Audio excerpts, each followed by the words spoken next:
berubah atau mati. Coba kita sebutkan berapa banyak pekerjaan konvensional yang kini punah karena tidak mengikuti pola revolusi industri 4 ini. Contoh sederhananya seperti yang baru saja kita saksikan. Tukang ojek pangkalan dan taksi konvensional mulai ditinggalkan karena adanya sistem baru Internet of Things melalui Gojek. Kemudian banyak sekali toko-toko konvensional yang mulai tergantikan oleh online shop. Toko-toko buku yang saat ini seakan sekarat karena gempuran informasi di internet yang semakin mudah didapat. Karena Internet of Things dan Big Data adalah elemen utama penggerak industri kita saat ini. Pertanyaannya, apakah semua pekerjaan yang tidak berhubungan dengan internet akan mati? Jawabannya adalah tidak, meskipun akan semakin kompetitif dengan bisnis online. Karena seperti seluruh konsep revolusi industri sejak pertama hingga keempat, revolusi ini selalu menyempurnakan industri sebelumnya supaya jauh lebih efisien, dan kita mesti beradaptasi pada perubahan itu. Gojek mengakomodir seluruh jasa di dalam sebuah sistem database, sehingga memudahkan pencarian dan komunikasinya, dan tukang ojeknya tetap saja ada. Online shop dapat memberikan solusi efektif bagi para pemilik toko konvensional supaya mempermudah pencarian items dengan sistem database dan harga. Begitu juga dengan efisiensi pengiriman tanpa harus datang ke toko dan mengantri, meskipun toko fisiknya juga masih tetap ada. Karena pada dasarnya manusia tetaplah makhluk sosial yang lebih suka berinteraksi secara langsung, dan yang perlu ditingkatkan adalah experience-nya.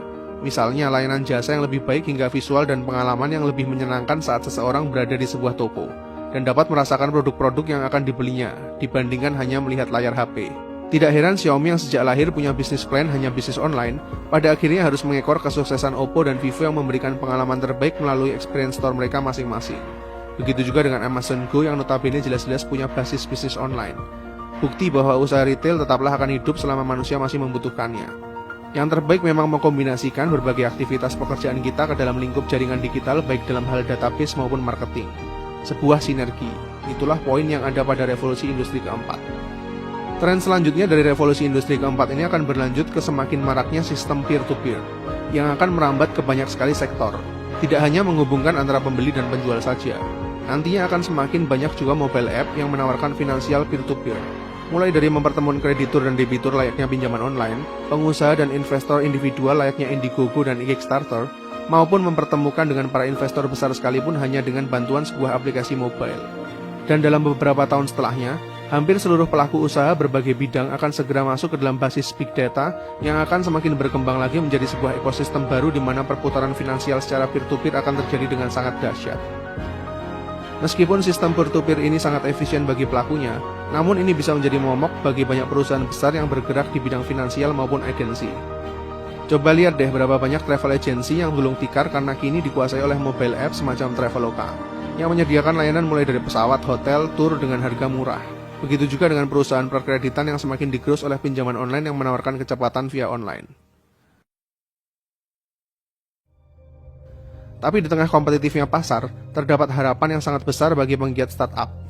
Karena saat ini adalah era transisi, di mana masih banyak sekali pekerjaan konvensional yang masih bisa kita digitalisasikan melalui startup dengan memberikan solusi-solusi kreatif.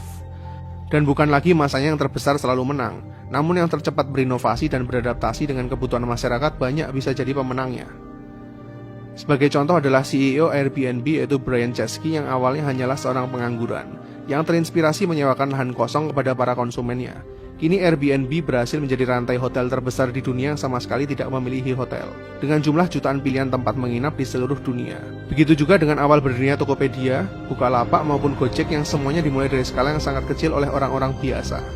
Era informasi adalah era percepatan yang sangat dahsyat. Jika kita melihat kondisi pasar kita saat ini, sebenarnya masih banyak sekali peluang karena saat ini kita masih baru saja mulai masuk di era revolusi industri 4.0 ini. Siapa tahu salah satu dari kalian punya ide gila yang akan membantu bangsa ini dengan startup kalian sendiri, dan akan menjadi Gojek-Gojek selanjutnya. Prinsip sederhananya adalah, kumpulkan massa dalam jumlah besar dalam sebuah platform, dengan point of interest atau fungsi yang spesifik. Jika berhasil sampai tahap ini, akan lebih mudah menarik perhatian para investor besar. Karena siapapun yang mampu mengumpulkan jumlah massa yang sangat besar dalam sebuah jaringan, apapun platformnya, uang akan segera mengalir kemudian. Apalagi kalau mampu menciptakan platform sendiri. Saya jamin akan menjadi miliuner muda berikutnya deh. Intinya di revolusi industri keempat ini, pekerjaan kita mesti sangat kompetitif dengan eratnya jaringan internet yang akan menjadi benang merah dari berbagai jenis aktivitas.